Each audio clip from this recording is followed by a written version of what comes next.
welcome to the Renisonce podcast. Today we have Thomas Dosal. Hello. And we'll be talking about a couple things. So, Please introduce yourself first. introduce yourself. My name is Thomas Dosal. I go to Cathedral Catholic High School, and I am a musician. So tell us about your music career. So for a music career, I like to sing, but I also my main instrument is drums. I've been playing drums for about 6 years, and still going at it. I lead the Cathedral Catholic rock band with Sebastian Iesta Holstein at Cathedral, and we've been in our first year. Been going great so far. Got a lot of new guys and girls. It's amazing. So how do you get into drumming? Drama. Oh yeah, I forgot to tell you. Drumming. Yeah, I also do drama and drama tech at our school, and it is seriously one of the coolest things you can possibly do. It's so interesting, and you have so many great people to work with, and so many references. It's great for colleges, especially for drama tech, because you have so much technical resources. Like with all the mics you guys are using and stuff. I remember from all my experience with sound stuff, learning about it. The way you guys do it, it's exactly how I was taught, and it's so interesting to see the stuff that I know now that you guys are also doing as well, and just it adds so much reference to yourself, and it's super interesting to have as a character. And as for college resumes and resumes itself, they look at that and they are very impressed with technical stuff, even if it's not even related to the job. Right. Out of all aspects of theater tech, what's your favorite? Is it video or audio or lighting? It's except construction. It's so cool because I've learned my funny story. My dad, our bed broke.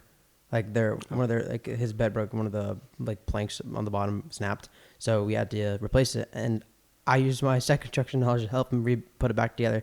We went to Home Depot, bought a new plank, and we had a new way. It was we had a plank here, and then I cut a plank, and I put it right next to it, drilled it in, and fixed the bed by adding more structure on the bottom. So it's great for your brain as well. And I had an interview for a job over the summer, which I didn't get, but because they didn't call back. But they looked at my resume and they saw drama tech, and they were very impressed because they asked me a little bit about it with technical and actual construction stuff. So if you want to go in construction or design in the future, definitely take drama tech as an interest. Interesting.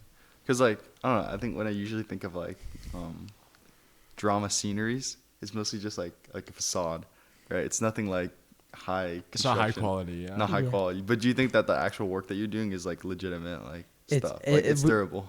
Our school is probably one of the most legit things we do. We take it super seriously. We have on our show weeks, we have one specific show where we have our really nice cameras that we take out to film our shows. So every show, one show out of the span of the week that we're performing, one of those shows is a filming day where we have a camera in the back that's recording the entire show. So, and then we have a pro shot that we give out to the actors and the cast at about a month after the show, after we edit all the clips and stuff. Yeah, so you take it very seriously at Cathedral Catholic. We have, great department. It's so impressive how much it's grown out of the years, and it's just getting bigger and bigger. We have very big plans. So you would say that theater tech expands on engineering skills and other things like that? 100%, man. If you ever want to do engineering, definitely give drama tech a try. It's also the people there are amazing. So do you want to be an engineer, or what is your path? My passion as a future is sports broadcasting, color broadcasting. I recently color broadcast one of our football games, Cathedral versus Chandler. It was our home game, our second home game of the season. And I had an interview with our athletics department about it recently, and they were talking to me about it, saying for the future, having more one-on-one interviews and meetings with our play-by-play broadcaster, who's a professional that I've been working with. He's a super nice guy, and I have a meeting with him coming week, to prepare for next couple games. I won't be doing this coming game, but our next home game, I think it's against University City and Scripps Ranch. Those two I most likely will be broadcasting, hopefully. So do you broadcast it live, or is it over we're live on our Don's Vision our Don's Network channel. It's a live stream that it's open to the public, that has people that are former alumni that usually can't watch football games in person, so they watch it on our live streams. And it's super cool because it's like I said, it's super legit. We have so many cameras. Like we have cameras down the field. We have people on headsets communicating. So like I'm up in the booth and then I'm hearing the people like on their headsets like talking, trying to get things working. And it's just so impressive how things go. It's super official. Like I'm telling you. So you're in like the actual press box? Yeah, we have a press box, and I show It's actually kind of nice. Yeah, no, we That's have really nice, now people go there. That's the thing. It's super cool. It's Yeah, like it's super really cool. like low key that no one really sees it because Yeah. it's like that big like building we have there like in the back on the top of the stands is the broadcast box. Oh, Like yeah. people it has that like nice tinted walls and everything. I know, no, it's super cool. I mean, it's not super. It's not a fancy area. It's like it's just like gray concrete walls with like wires on the side. Like it's just, but it's still super cool because we have a whole like setup with really nice headsets and like a button to like there's a cough button. So if you need a cough, you hold that button, get a quick cough, and then let go so that you don't hear in the broadcast. That's why you don't hear people like cough or like clear their throats. They put that button and then they do that. That's very cool. So I always wondered, like with the broadcasting, you know how like from the stands, right? The football players, like their numbers aren't really clear to us. And then whenever a play is made, like the announcer always like announces a number and the player's name. So how exactly do you guys like see the So player? we have a call sheet that we make before the games. That is probably the hardest part. You usually make your own, which I did, like about storylines on the side. So I had to make my own call sheet with numbers and like things about the players and stuff, like their heights, like and stuff like that they did over the week. And it's so like tedious because there's so much writing or so much research. But once you make your own call sheet, you can just fill it out every game. Then it's shorter. But also the perspective of in an NFL stadium, the view is way bigger with like tens of thousands of people like high. But for a high school setting, it's a lot easier to see because I follow some broadcasters like the Padres team broadcaster. They're up on the top, so they have binoculars to get better look. Same thing with the NFL. They look with binoculars to get a better view of the game. But like depending on some stadiums, their press box is closer, so they don't have to use binoculars. Like with NBA, you don't need a binocular because you're on the floor. Because like they don't have like broadcast booths. Like the broadcasters are on the court. So Are you like were you like always interested in football, or is it I used to play like a little like PE football as a kid, and as a sport, it's one of my favorite sports ever. It's such a great sport. It's so much fun, and it's like I went to my first NFL game in like years because my uncle grew me into a 49ers fan ever like since like around COVID and stuff, and before that, and it was super interesting. That's made us grow super close, and I went to my first game for them last year in San Francisco. It was seriously one of the coolest like experiences I've ever been to. The atmosphere was insane, and they did lose that game though, sadly. But hopefully I get to go back. But since it's not near me, but it's one of the coolest things you can ever do. Like going to a live sports game is the greatest thing ever. Like I'm very grateful to have the Padres in San Diego because even though they are not the most historic team of all time, they're super influential to our city because it's kind of the only thing we got going left as a city for San Diego. We lost the San Diego Chargers, we lost the San Diego Clippers, so we lost a lot. But San Diego Padres are the thing holding us together, and they're still a great team with amazing players, and it's always a great atmosphere. Yeah. Do you think that like the difference between watching a sport on TV versus actually being there is like totally different? Like what would you say is like the difference? So there is differences. Just honestly sometimes being like on your couch just watching the TV like with my dad or like your family, like it's so cool. It's just like because you're so used to it. It's like just going. I go to mass. I now pop up the TV and sit on the couch and just watch football all day with my dad and my brother. And I'm like going to a game is just it's so because there's tailgating, there's like walking into the stadium. It's just such an amazing vibe. And because it's so loud and the players are right in front of you, they're so much bigger in person, even though you're farther away. Like I never like thought I knew NFL players were big, but I didn't know they're that big. They're huge. okay? So about the viral video. Okay. So how do you think that's affected your life?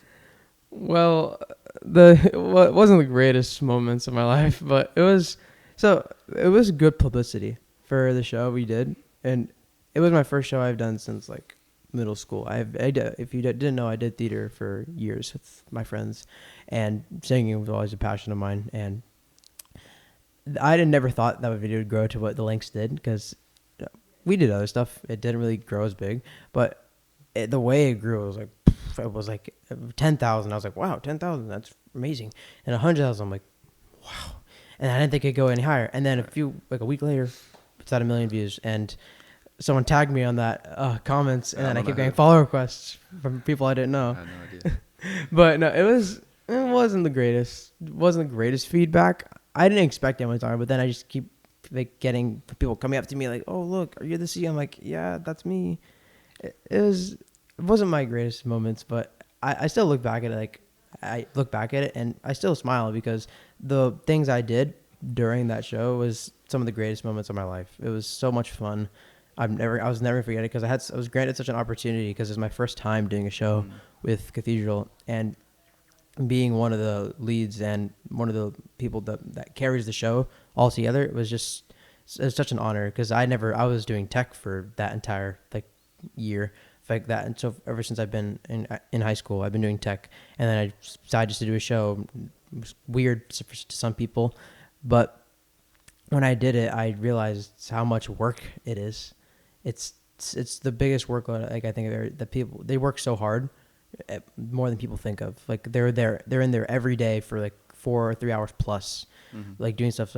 I thought I could do volleyball and drama at the same time. You can't. I had to tell my coach to take a break for a while, and even though I didn't tell him, but it was such a long process. But we only had a month to work on that entire show.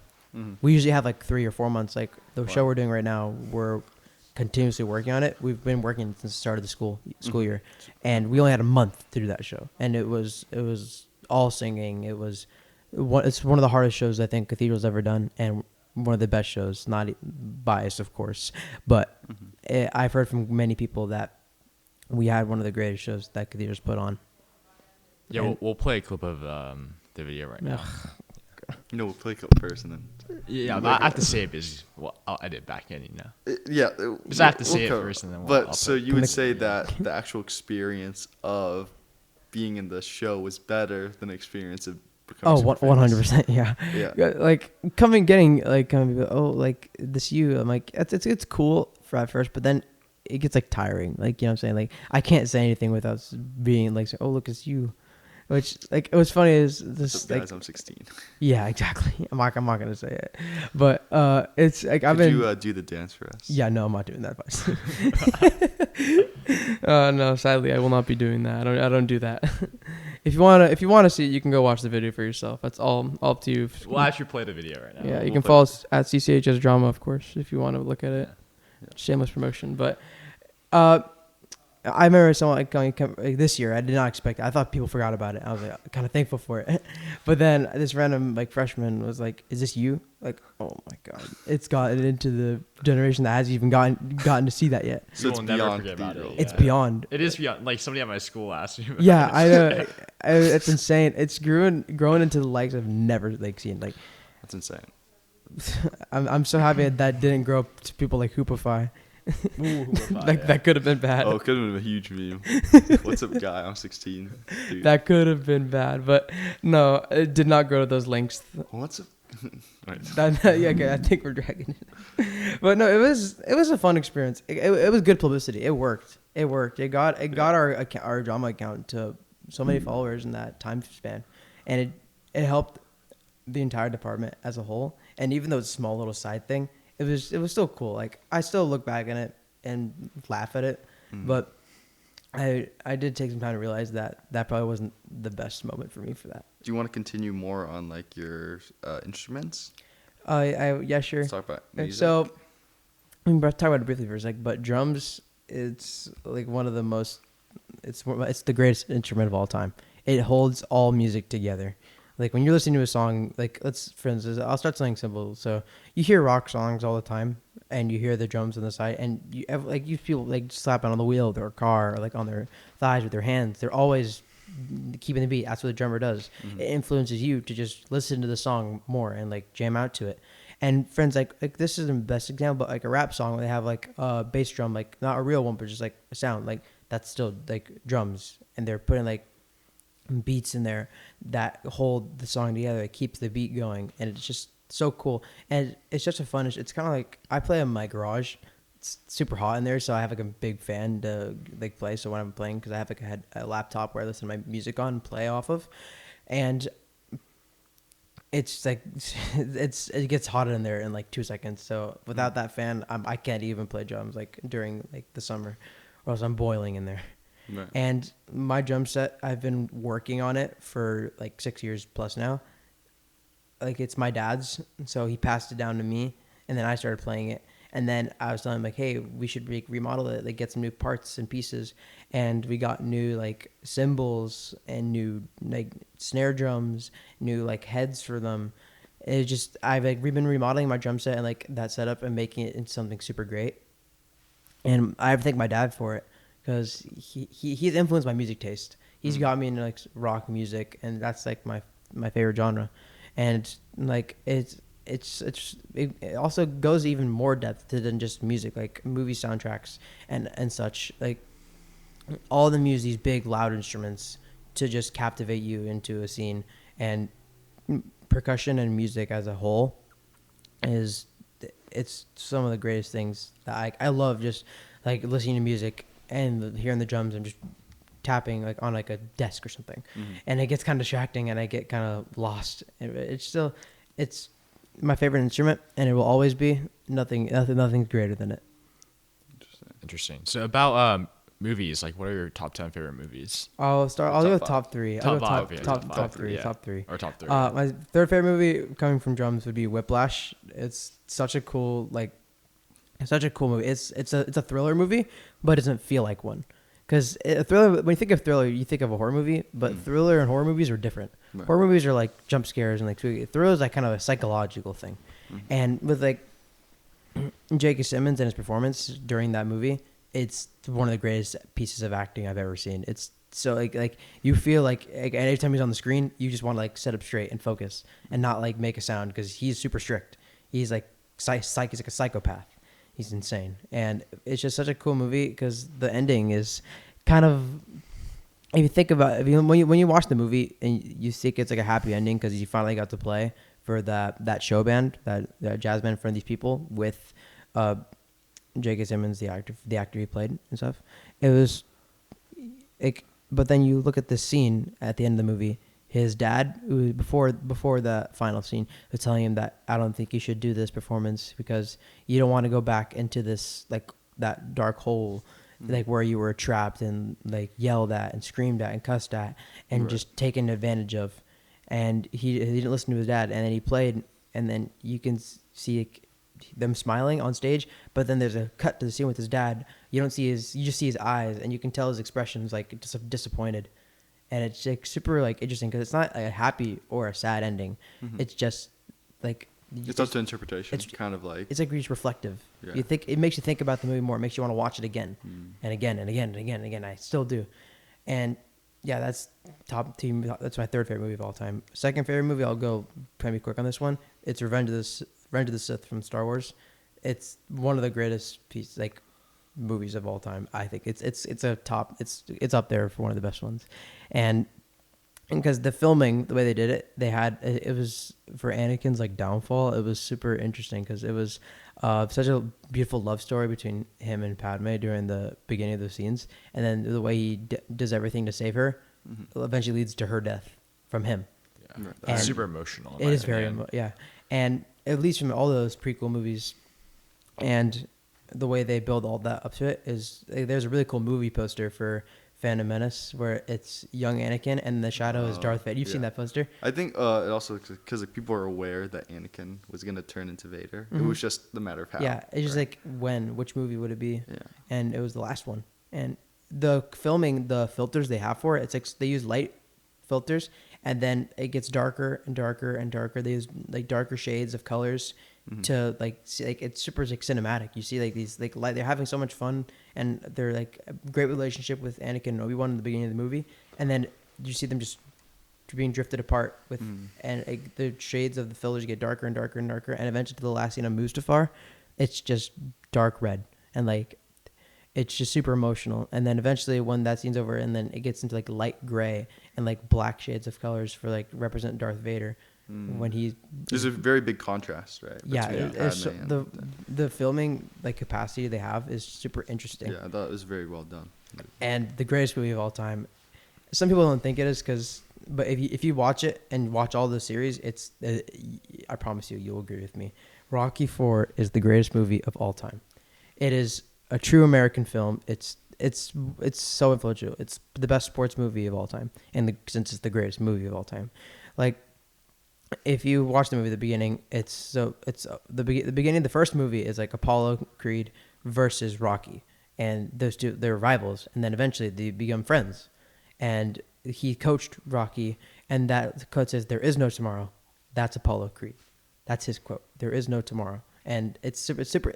Every movie has a super influential quote, and Apollo Creed he fights this Russian. His name's Ivan Drago, and they fight in the beginning of the movie, and Ivan Drago beats him. But when the fight's over, he's still punching him, and eventually Apollo Creed dies. And it's a super like dark hole like for this movie. It's like it sets you to reality that he is like a superhuman. He's insane. There's like no one can beat him. And then Rocky's saying he's got to fight him to avenge his friend, and his wife's telling him you can't win. It's suicide. And it's like it's super like demotivating. But then Rocky says he doesn't care. He's gonna fight, and then he flies all the way to Russia and fights. He fights Ivan Drago, and he's getting punched, he's getting destroyed. But then he doesn't give up. He keeps getting up, he's then eventually like it's like round 10 of that last fight of that last scene. He's asking him to punch him in the face so you get him riled up, and it's super super motivating. And then eventually it's like it's like you're in a blur. He's just punching. It just blows back and forth, and it's seriously one of the coolest movies I've ever seen because it's so motivating. And eventually at the end of the movie, it's a super like American patriotic thing that he did. He had this American flag that they all raising him up in the air, and all the Russians are clapping and cheering for him. They're cheering his name near the end of the fight, and then he raises this American flag on his back like a cape. Like he was America's hero that day, and it was super cool because Rocky is one of the like most influential people I think in cinema history as a character. I totally agree with that. Yeah. And because you know what I'm saying, you've seen all the quotes from like those movies. Oh, yeah. I Like see the clips all the time. they're so like motivating. Like when you think of motivation, I think of that movie, and it's just it's one of the coolest movies I've ever seen. I can't even say more about it. I could go on for hours, but I don't think we want to talk about that for a freaking hour. So, what's made you decide to be Catholic as opposed to other Christian denominations? So I was born a Catholic my entire life, and people always wonder like, why did you not choose to follow other religions or not have a religion? We all have this point in life that God has for us. My choice was stay Catholic because I've been put into altar serving and kind of like put into that position where I'm kind of have to be Catholic, but I always had a different choice because God's free will is like our natural law. That's what he's given us. And we have our own choice to do what we want. That's what he gave us. And I use my natural law and free will to serve God. Like I altar serve at Mass. I play music for our school at Mass. And I'm really involved in the church that I want to be in, and it's just super influential to anyone who wants to be a part of a church. And I think Catholicism is the best way to do that. Interesting. So what do you think about other denominations of Christianity? Well, Are they valid, or do you think those denominations are going to the thing is, Christianity and Catholicism are completely different things. Just they do have similar values, but Christianity they like don't like follow the Trinity. They like it's worshiping the Christ. Depends on. Yeah, it depends on the Well, if you're specific- Mormon, like Yeah. Yeah, Like not most of them. Not most of Mormon them is a follow. stretch, but Not most of them follow the Trinity because other religions besides Catholicism, they take the easy things of being a Catholic and they make it easier. Like they take the easy things out of being Catholics because Catholics go to every Sunday. They like go to confession once in every a while, and like deep Catholics do that. And Christianity, like it's still good. They're worshiping Christ, and I have nothing wrong with that. I don't really care about anyone's like perspective on politics or religion, and because I can always relate to them a person, and that's what God wants me to view them as. And just Christianity, like they like would attend services and other stuff like that, but Catholicism is just so much more to me meaningful and like presentive, because going to a church on Sunday with like your family, it's as a community is beautiful. Being in front of the church, because we see God and Jesus every time we go to mass with the Eucharist and the body of Christ. And also a beautiful thing is adoration. Adoration is like the first like Friday of like the month, I think, or first Sunday, and it's one of the most influential things. It's such a reflective point. You're there. Like my dad took me to adoration one time at like 4:30 in the morning, because that's when they're like mostly open, like super early in the mornings, and it's such a time of prayer. It's like super long, and it's super influential and beautiful to look at that and look back at your life and reflect with God right in front of you, because they have they bring out I forgot you know what I'm talking about, right? They bring out for during adoration. I know what you're talking I'm about. blanking right now. Me too. But they bring that out, and it's just God. And I think you saw like I think it was a year ago in India, they had an adoration, and then The miracle, right? the miracle of like Jesus appearing on the body of Christ in that thing they had. Which is confirmed now, I think. Yeah, it's confirmed. It was a confirmed miracle, and it was beautiful because it's real. And if like historical facts aren't what make Catholicism legit, like, which I mean they do. Like I went to a trip in Italy it was like the year before high school, and we bumped into this friend of ours who was a priest, and we were talking and saying, "Hey, we have a chance to bring you to the Vatican Gardens, which are only accessed by a priest. Like if you, my local priest at my church has access to the Vatican Gardens. Like you can't just bring your family and go to the guards and say, let us into the Vatican Gardens. You need a priest who has an ID, and you do need a passport as well, because it's a different country, because the Vatican City is a country technically.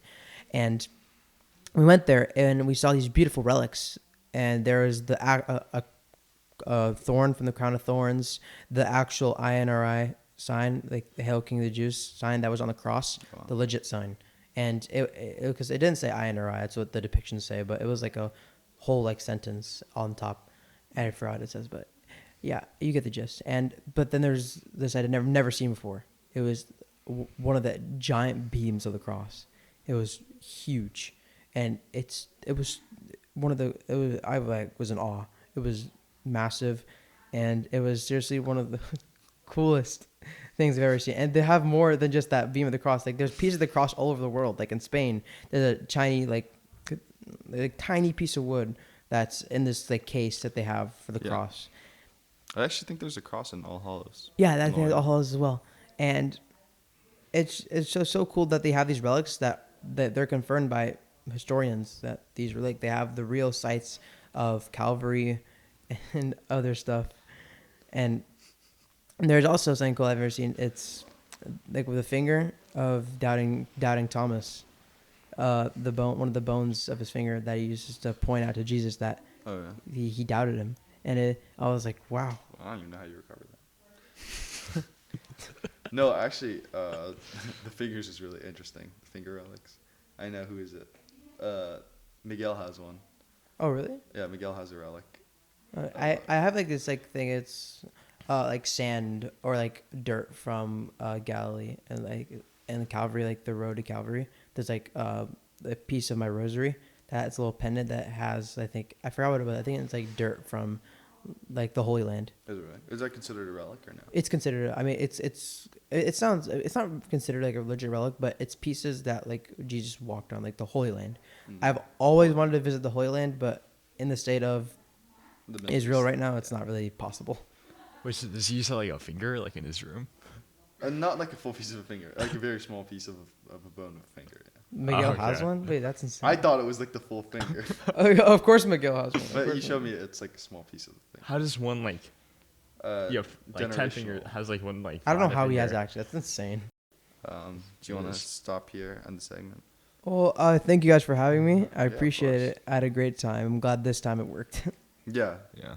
It really. This time, yeah, I think we will get the clips out this time. We'll Yeah. get a bunch of clips. All right. Thank you for coming onto the podcast, and follow us on our socials. Linktree, Instagram, YouTube, Spotify. Follow. We'll get Twitter at some point, and the live stream. We have a Twitter, but like We have a Twitter. it's that not we don't active. use. Yeah. Yeah. So don't follow that. Follow the Instagram. Well, you should still follow Twitter. All right. but, Well, like, thank you yeah. for watching the podcast.